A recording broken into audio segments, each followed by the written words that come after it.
एका राजाच्या मनात कोणत्या तरी गोष्टीला घेऊन एवढा राग भरला की तो दररोज एका नवीन मुलीशी लग्न करत होता आणि लग्नाच्या दुसऱ्या दिवशी त्या मुलीला तो फाशीवर देत होता. त्या राजाचा वजीर त्याच्या या सवयीला खूप वैतागला होता. एके दिवशी त्या राजाने एका मुलीशी लग्न केलं. तिला एक रात्र ठेवलं आणि सकाळी सैनिकांना तिला मारायला सांगितलं. गावातील लोक त्या मुलीचा मृतदेह घेऊन वजिराच्या घरी आले आणि म्हणाले, आम्हाला न्याय हवा आहे. आमच्या मुलीचा काय दोष असतो ज्यामुळे राजा त्यांना निर्दयीपणे मारून टाकतो. वजिरालाही त्यांचं बोलणं ऐकून खूप दुःख होतं. पण वजीर बिचारा काय करणार. तो प्रत्येक गोष्ट राजाला समजावून सांगत होता, पण राजा वजीरचं बोलणं ऐकत नव्हता. गावातील लोक त्यांचे डोके जमिनीवर आदळून रडत होते आणि त्यांची तक्रार वजिराला सांगू लागले. त्या वजिराला एक सुंदर मुलगी होती. ती तिच्या वडिलांजवळ थांबून गावातील लोकांच्या तक्रारी ऐकत होती. वजिराची मुलगी अतिशय सुंदर आणि हुशार होती. ती तिच्या वडिलांना म्हणाली, मला राजासोबत लग्न करायचं आहे. वजीर म्हणाला, तुला माहीत आहे, तो निर्दयी माणूस तुला लग्नाच्या दुसऱ्याच दिवशी मारून टाकेल. तुला तरी त्याच्याशी लग्न करायचं आहे. मुलगी म्हणाली, बाबा, लोक काय म्हणतील. वजीर स्वतःच्या मुलीला जपून ठेवतो आणि लोकांच्या मुलींवर अत्याचार होऊ देतो. त्यामुळे तुम्ही लोकांना सांगू शकाल, जिथे दुसऱ्यांच्या मुलीचे प्राण तुम्ही वाचवू शकले नाही, तिथे स्वतःच्या मुलीला पण तुम्ही वाचवू शकले नाही. त्यामुळे बाबा, तुम्ही माझं लग्न त्याच्याशी करा. तसेही जीवन आणि मृत्यू देवाच्या हातात आहे. वजीर त्याच्या मुलीवर खूप प्रेम करत होता, पण मुलगी त्याला हे सर्व करायला हतबल करते. त्यामुळे वजीर राजासोबत त्याच्या मुलीचं लग्न करायला तयार होतो. मित्रांनो, या व्हिडिओमध्ये पुढे काय होतं हे आपण जाणून घेऊया. राजा असं का करत होता? अगोदर त्या राजाची एक राणी होती. तो त्याच्या पत्नीवर खूप प्रेम करत होता. एके दिवशी राजा बेडरूममध्ये एका शिपायासोबत त्याच्या पत्नीला मस्करी करताना पाहतो. पण ज्या अवस्थेत तो त्याच्या पत्नीला शिपायासोबत पाहतो, त्याच अवस्थेत तो त्याची पत्नी आणि शिपायाचा एक फोटो काढतो. फोटोची फ्रेम बनवून घेतो. ती फ्रेम त्याच्या रूममध्ये लावतो, जेणेकरून त्याच्या पत्नीचे गैरवागणे त्याच्यासमोर राहावे. त्याला सतत जाणवत राहावं की स्त्री किती वाईट असते. राजाच्या मनात याच कारणाने स्त्रियांबद्दल अतिशय राग निर्माण झाला. या कारणाने त्याला इतर स्त्रिया सारख्या वाटत होत्या. त्यामुळे राजा ज्या मुलीशी लग्न करायचा, तिला लग्नाच्या दुसऱ्या दिवशी फाशी द्यायचा.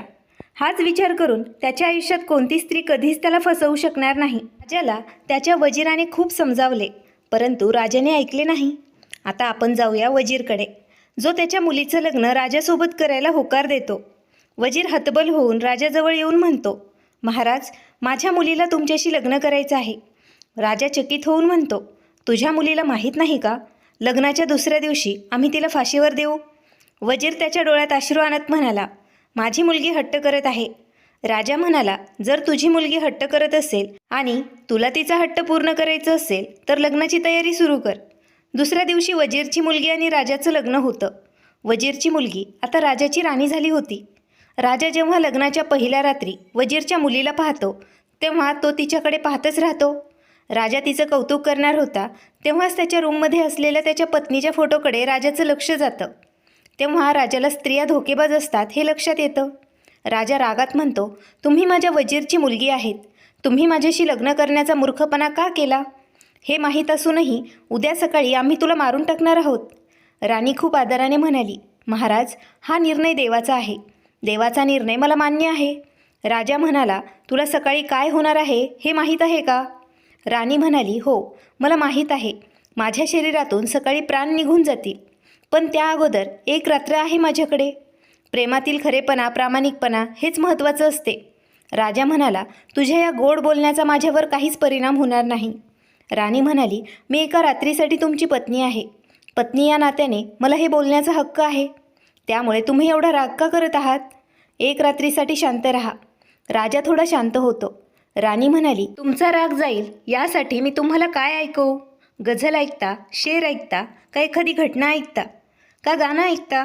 राजा म्हणाला, एका रात्रीसाठी तू माझी पत्नी आहेस, त्या नात्याने तुला पूर्ण हक्क आहे. चल, तू एखादी सत्य घटना मला ऐकव. त्यानंतर राणी खूप आदराने राजाला शरबतचा ग्लास देते. त्यानंतर सत्य घटना सांगायला सुरुवात करते. जावेद नावाचा एक व्यक्ती होता. त्याच्या घरात त्याची पत्नी, एक तरुण मुलगी आणि 3 लहान मुलं होते. एके दिवशी प्रवास करत जावेदला दुसऱ्या गावी जायचं होतं. प्रवास दूरचा होता, त्यामुळे ते त्याच्या कुटुंबियांना भेटून जातो. जाताना जावेदची मुलगी जावेदला खजूर देते आणि म्हणते, बाबा, दूरचा प्रवास आहे, भूक लागली तर रस्त्यात खाऊन घ्या. तो प्रवास करून थकतो तेव्हा रस्त्यात त्याला एक तळं दिसतं. ते तळं खूप खाली असतं. तो तळ्याजवळ येतो आणि विचार करतो. तो तिथे बसून खजूर खातो, पाणी पण पितो. जावेद तिथे तळ्याजवळ बसून खजूर खातो, खजूरच्या बिया तळ्यात फेकतो. तेव्हा तळ्यातील पाणी आटून जातं. तळ्यातून एक जिन बाहेर येतो. त्या जिनच्या हातात खूप मोठी तलवार असते. जावेद बिचारा जिनकडे पाहून घाबरतो. तेव्हा जिन जावेदला म्हणतो, मी आता तुला मारून टाकतो, मरण्यासाठी तयार हो. जावेद म्हणतो, माझा दोष काय आहे, मी काय केलं आहे? जिन म्हणाला, मूर्ख माणसा, तू खजूर खाऊन त्याच्या बिया तळ्यात टाकल्या आहेस. त्या बिया माझ्या निरागस मुलांच्या घशात अडकल्या आहेत, त्यामुळे ते मेले आहेत. जावेद म्हणाला, पण मला तुमचे मुलं दिसत नाहीत. तेव्हा जिन रागात म्हणाला, आम्ही जिन माणसांना दिसत नसतो. जावेद बिचारा रडत म्हणाला, यात माझा काय दोष? तेव्हा जिन म्हणाला, आता स्वतःचा जीव वाचवण्याचा प्रयत्न करू नकोस. जावेद म्हणाला, हा जर माझा गुन्हा असेल तर हा गुन्हा नकळत झालेला आहे. जिन म्हणाला, नकळत केला असेल अथवा जाणून बुजून, गुन्हा हा गुन्हा असतो. मला माझ्या मुलाच्या खुनाचा बदला घ्यायचा आहे. खुनाचा बदला? खून हाच न्याय आहे का?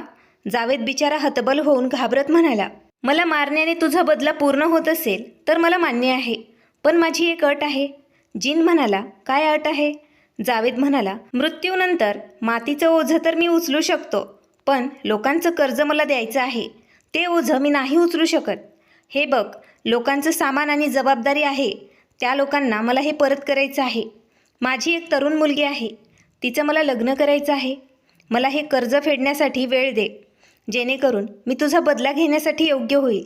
तू तुझा बदला घेऊ शकशील? जिन म्हणाला, जीव वाचवण्यासाठी योग्य कल्पना सुचवली आहेस. जावेद म्हणाला, ठीक आहे, तू मला आत्ता मारून टाक. मी तुला प्रत्येक क्षणी हेच प्रश्न विचारेल. राणी ही सत्य घटना सांगत असते तेव्हा सकाळची आरतीची वेळ होते. राणी आता शांत होते. राजा म्हणतो, तू सांगायची का थांबली आहेस? आता मला सांग, जिनने जावेदला मारून टाकले का? राणी म्हणाली, रात्र संपली, गोष्ट संपली. आता सकाळ झाली आहे, माझ्या मृत्यूची वेळ आली आहे. राजा म्हणाला, त्या अगोदर मला सांग, त्या जिनने जावेदला मारले का सोडून दिले? राणी म्हणाली, गोष्ट खूप मोठी आहे. ती गोष्ट पूर्ण सांगायला माझ्याकडे पुरेसा वेळ नाही. आता वेळ संपली आहे. राजा म्हणाला, मी वेळेला थांबवून ठेवेल. राणी म्हणाली, महाराज, वेळ कोणासाठी कधी थांबली आहे का?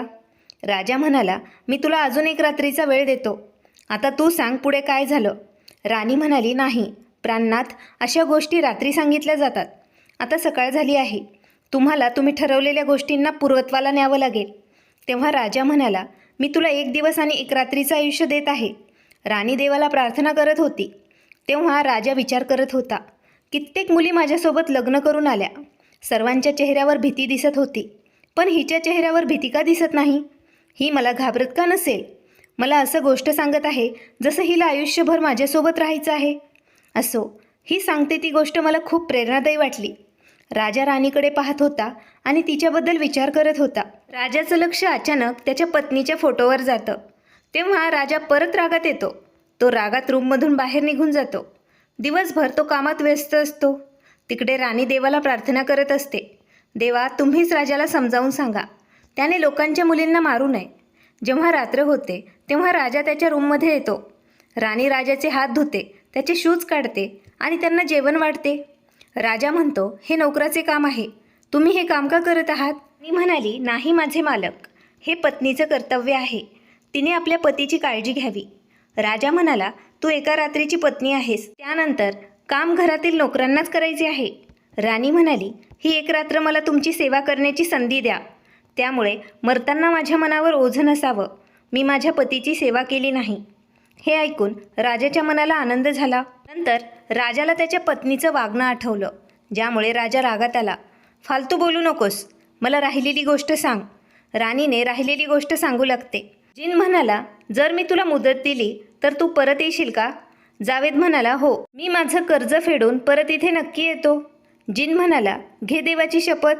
जावेद म्हणाला, मी देवाची शपथ घेऊन सांगतो, मी माझं काम पूर्ण करून इथे परत नक्की येईल. जिन म्हणाला, ठीक आहे, मी तुला 50 दिवसांची मुदत देतो. 50 दिवसानंतर तुला स्वतःहून इथे परत यायचं आहे, स्वतःचा जीव देण्यासाठी. त्यानंतर जावेद लोकांचे सामान लोकांच्या घरी पोहोचवून त्यांच्या घरी 20 दिवसानंतर परत येतो. जावेदचे मुलं त्याच्या वडिलांना 20 दिवसानंतर घरी आलेलं पाहून खूप खुश होतात. त्याच्या पत्नीच्या चेहऱ्यावर पण चमक दिसत होती.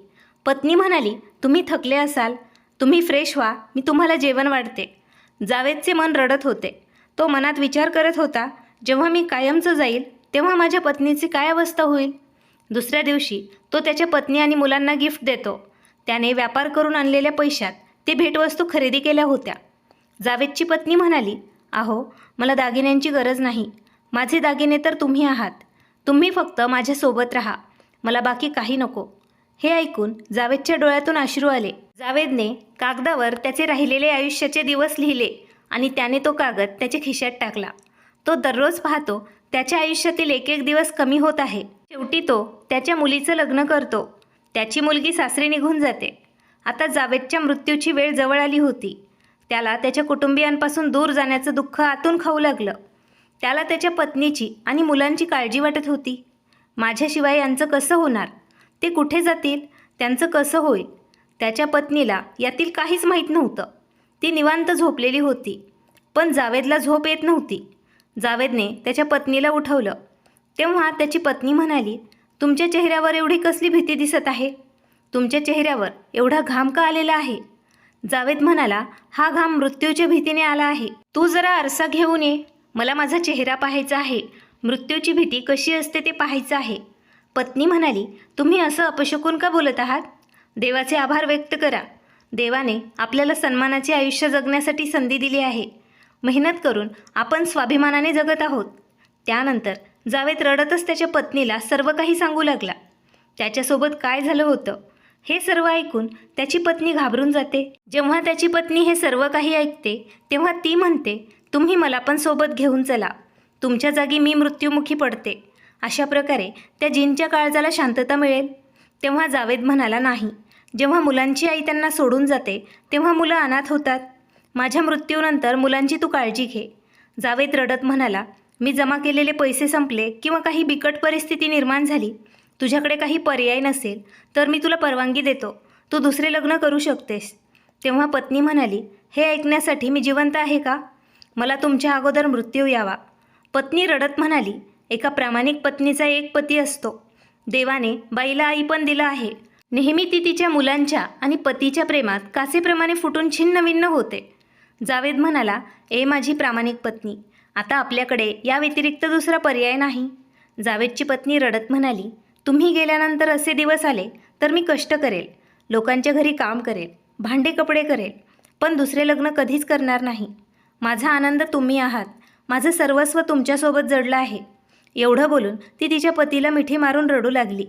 आता ते दोघं शेवटचे एकमेकांना पाहून खूप रडत होते. राणी ही गोष्ट सांगत असते तेव्हा राजा म्हणाला, वाह, काय स्त्री आहे. अशी पण स्त्री असते का?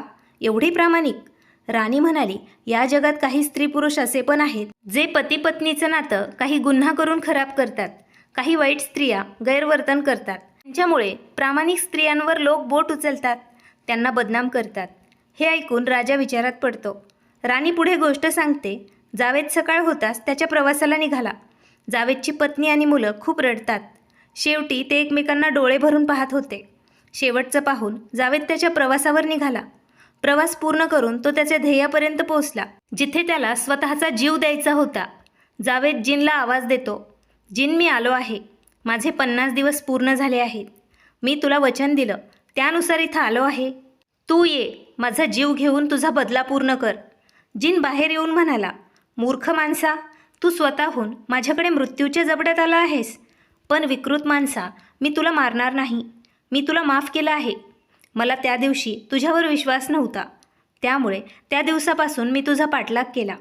तुझ्याबद्दल मला जाणून घ्यायचं होतं. तू मला सांगितलेलं खरं आहे का? आता मला समजलं आहे, तू या पृथ्वीवरील एक प्रामाणिक आणि खरा व्यक्ती आहेस. तुझ्यासारखे लोक या जगात खूप कमी आहेत. मी तुला मारून एक चांगला व्यक्ती या जगातून कमी करणार नाही. साहसी, धाडसी माणसा, मी तुला माफ केलं आहे. आता जा तू.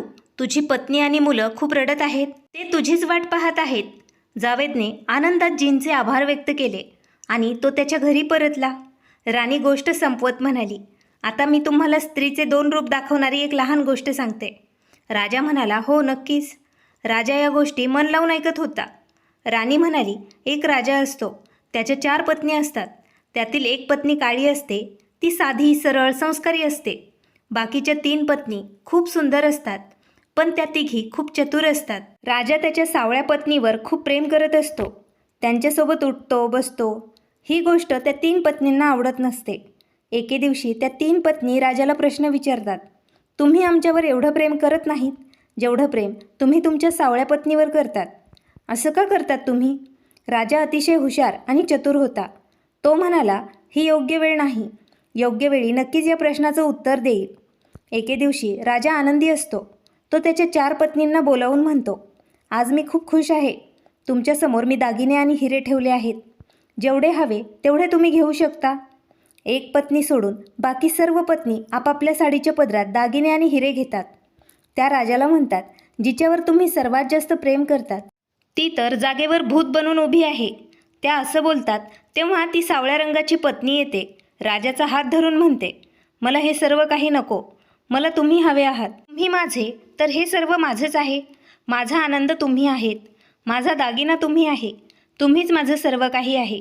राजाला त्याच्या पत्नीकडून हीच अपेक्षा होती. राजा त्याच्या दुसऱ्या पत्नीला म्हणाला, तुम्ही तिघींनी मला त्या दिवशी प्रश्न विचारला होता, मी सर्वात जास्त प्रेम सावळ्या पत्नीवर का करतो?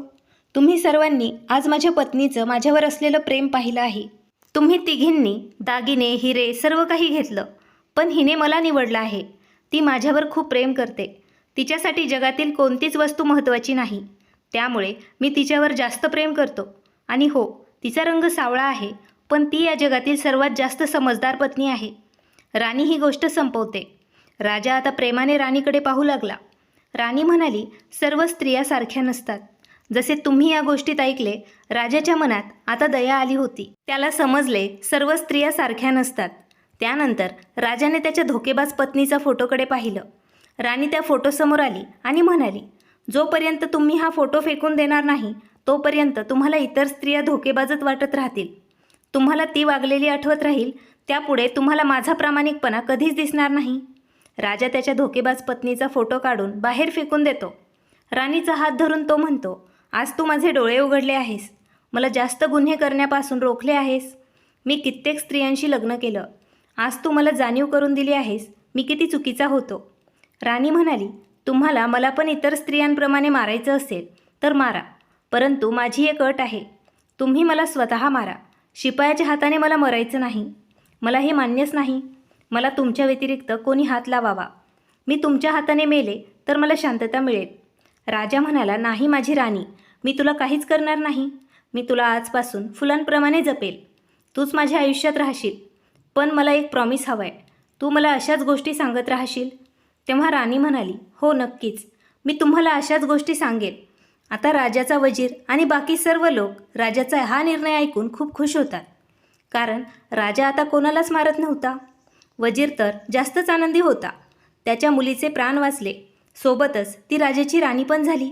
मित्रांनो, तुम्हाला आजची कथा आवडल्यास नक्की लाईक करा, शेअर करा आणि नवीन असाल तर चॅनल सबस्क्राईब करायला विसरू नका. धन्यवाद.